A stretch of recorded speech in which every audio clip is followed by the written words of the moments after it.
Eu vou falar com toda a verdade. Essa semana eu cheguei a essa conclusão. É o trabalho mais difícil da minha carreira, que me desculpem as pessoas que estão envolvidas com esse trabalho.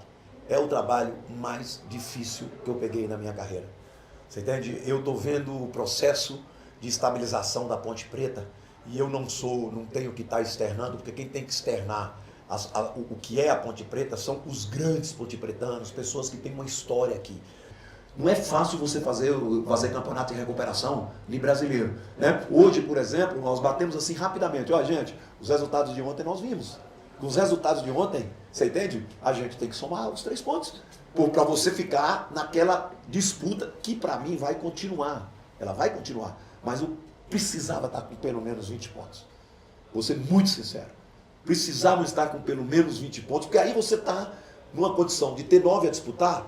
Daqui a pouco você vai para o segundo turno, não tendo a necessidade de ganhar mais pontos do que você fez no primeiro, em relação à zona de rebaixamento. Isso me chama a atenção, isso me preocupa, isso cria instabilidade no trabalho. Estabilidade para quem comanda, instabilidade para os comandados, né? O torcedor fica sem confiança, não é isso? E a gente vai apertando a cordinha no pescoço.